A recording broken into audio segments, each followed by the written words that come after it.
Welcome everyone to today's Capuchin Sunday Reflection. Capuchin Sunday. Is it clear if you don't speak it? Okay lang. Okay lang. Oh, malakas naman siya.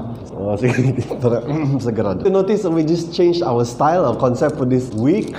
Just want to change the vibe because, we have got comments that it's a bit too stiff, and the brothers, whenever they are in front of the camera, they feel they are speaking too... We feel awkward. awkward, yes. So maybe we're trying to make this more casual, and it's just actually two brothers just talking about the gospel. I think that's the point.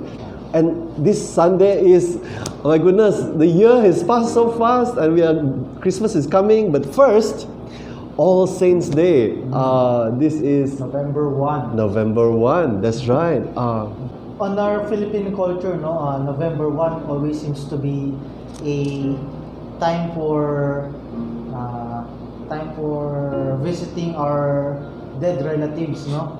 So it's a common misconception also ng ating Philippine culture, but on our Catholic faith, November 1 is supposed to be the feast of all the Solemnity of All the Saints. So mentioned or unmentioned in the canon of the Catholic Church.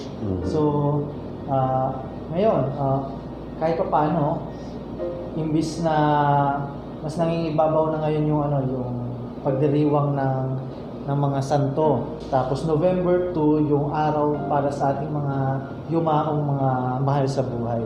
Our relatives who gone before us. So actually, canon actually just means the law, or in the Catholic Church, alam natin naman kasi bago lang yung may bagong beatified yung Blessed Carlo Acutis, di ba? So I think a lot of us were excited for that. We actually watched it in the middle of the night. This is when there was a proclamation from the Pope. So ibig sabihin, formal siya, di ba? Really, it was proclaimed by the church. Pero, the church also believes that kahit hindi siya proclaim sa simbahan, walang official letter, walang rito sa simbahan, pero these are they are saints who are in heaven because they were living holy lives but not recognized by people as saints, di ba?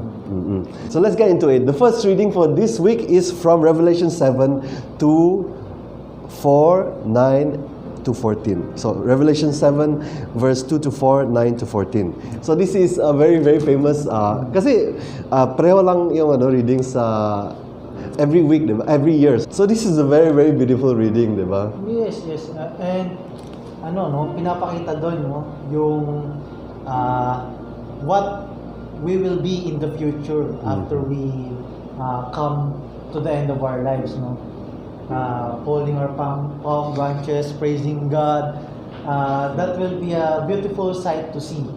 If I really hope and pray that I will be holding palm branches too and wave to the throne of the Lamb and praise Him, because that is all our why are we here to be with Him till the end of our lives, forever, forever, yun ang forever.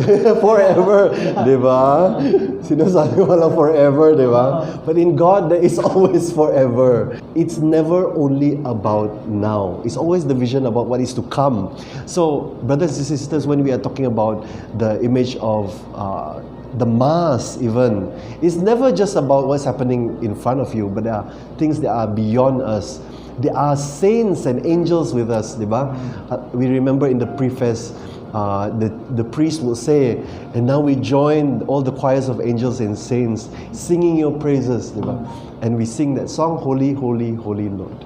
So this is never just about now. I think about the times where we go to church and we sometimes, I don't know if you have experienced, parang konti lang tao sa simbahan, di ba? And then, parang malungkot yung celebration. But this is also a realization that we are never alone, no? Di ba? Yes. Even in our daily lives, mga Kristiyano, But they are not in the field, but they are supporting us with their prayers. Yung very very nice image of the saints, parang mga supporters, no? They are the audience in a football match. Kasi sa Malaysia naman, football yung basketball not so much, pero football. Oo. We are very much into football. So the people in the football match are shouting and screaming, and sometimes they bring drums, they bring their flags, and I think the saints are like that. Whenever they see us conquer our temptations, whenever we are needing help, cheering us on, shouting us. And whenever we do good, yes, and whenever we are in the Eucharist, yes, the saints in heaven, as well as the souls in the purgatory, are all there in the. It's always suffering and death, tsaka palang magkakaroon ng resurrection. Before we became saints in heaven, before they became saints, we have to experience all the suffering, all the temptations and trials in life, which in relation to the gospel about the Beatitudes. Yun, which is the gospel for today. Yes, that's right. In Matthew chapter 5, verse 1 to 12. And I think that's very beautiful because, pero, tayo naman, wala pa lumabas yung dugo eh. We haven't spilled our blood yet. But we are already complaining. Already complaining. I am also guilty of that. Mea culpa. So that's a very image, and I think the saints give this very powerful encouragement by their lives. One of the first words we hear from the Gospels, with the teaching of Jesus, which outlines, no, yung paano yung buhay mga Kristiyano sa mundo ito. How lives as Christians on this earth should be modeled by this. So why is it called Beatitudes? As I reflect on, it's called Beatitudes, not to be attitudes. Yun yung parang ano natin, attitudes to be. Yeah. Kung ano dapat natin gawin dito sa lupa. That yung mga sinabi ni Jesus is perfect already. Because sinasabi niya kung sino siya sa Beatitudes na yon. And tayo bilang mga Kristiyano, tayo bilang mga tao, as I reflect to, yun yung dapat nating i-aspire na gawin. And ipagpatuloy na gawin sa araw-araw nating pamumuhay. We're always called to live the Beatitudes every single day, even though napakahirap. And it's hard, actually. It's really hard. Especially when the moments na talagang aatake yung, most of the time we always stumble and fall. But the Beatitudes are always there to remind us how to be like Jesus. And to be like Jesus, to look at Him and to see all the Beatitudes. Sana pagising ko sa araw-araw, kahit isa man lang sa mga yon, ma-practice ko, magawa ko until the end of my days. It's a really beautiful call to have an attitude to be. Ayun. That is what I am reflecting about the Beatitudes. Napakaraming pwedeng sabihin tungkol sa Beatitudes because this is very, very rich. Very, very rich indeed. Yes. And the Beatitudes are speaking also of the last beatitude. Jesus says, "Blessed are those who insult you and persecute you and utter every kind of evil against you because of me. Rejoice and be glad, for you will be great in heaven." We are still continuing to help each other. We are still needing each other's help.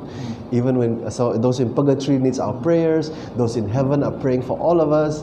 And we also praying for those in purgatory. So there's this continual cycle, no? And asking help from heaven. Oh, that's right. So, and it's just like friends. And I think this is also a celebration of friends. Diba? We are needing friends in high places. And I remember, I will honestly say, my devotion to the saints actually grew much later in my life. I was not really exposed to the saints. But when I did, when I did start to pray, especially to Mary and to Saint Joseph, there is this dependence, no? Rather maybe hidden help that is happening beyond. You want to share your experience about the saints, your own personal experience with the saints? For me, I am devoted to various saints. I have many favorites because I get what I am attracted to because of their virtues and life, especially their epic moments. Yes, in life. yes. That's why various. It's almost 10. Oh, something like that. But the one who really attracted me, and now the way of life I'm treading is Saint Francis of Assisi. My Sure. Yep. And Fall back. I mean, who doesn't love Saint Francis? I'm Franciscan, and my favorite saint is. I have one particular experience, but the life itself, the life of Beatitudes of Saint Francis, is what True. I am so attracted to that I am able, by God's grace, to be with you today as Capuchin Franciscan. That's right.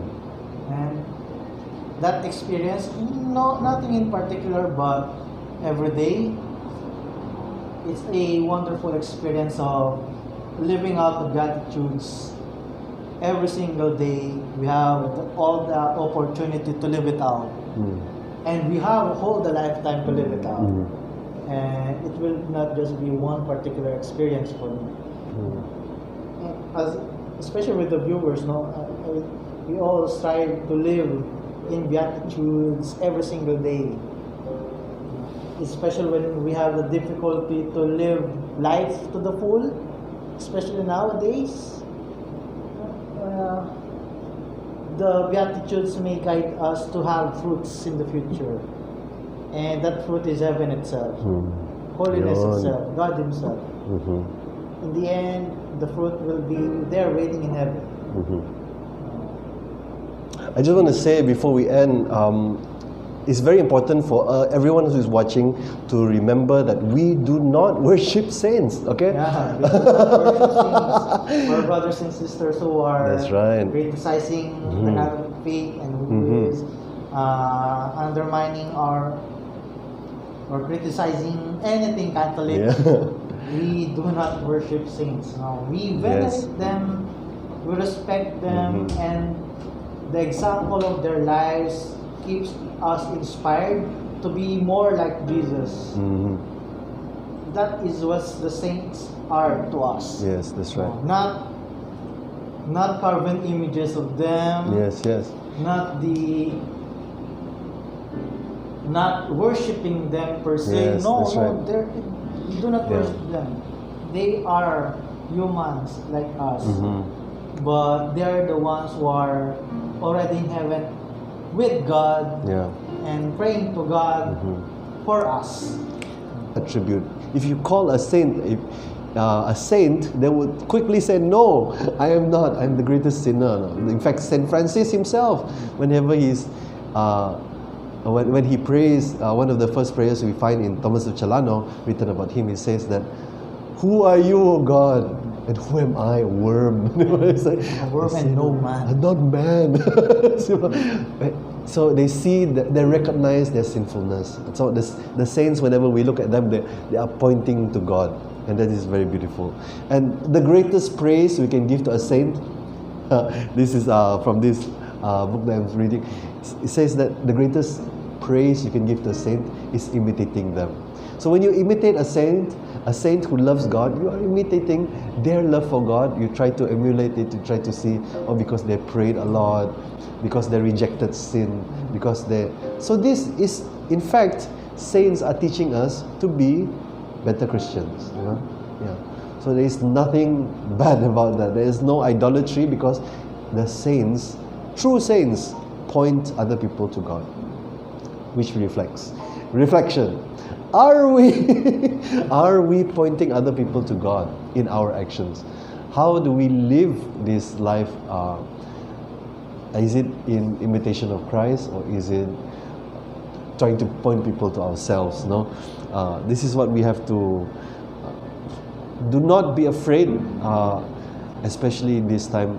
The saints are telling us, do not be afraid to become a Christian, to be controversial in your actions, to stand up for what is right, what is true, and what is beautiful. So, brothers and sisters, my name is Brother Pius and Brother Kevin, and thank you for joining us for this week's Capuchin Sunday Reflections. See you next week. See you.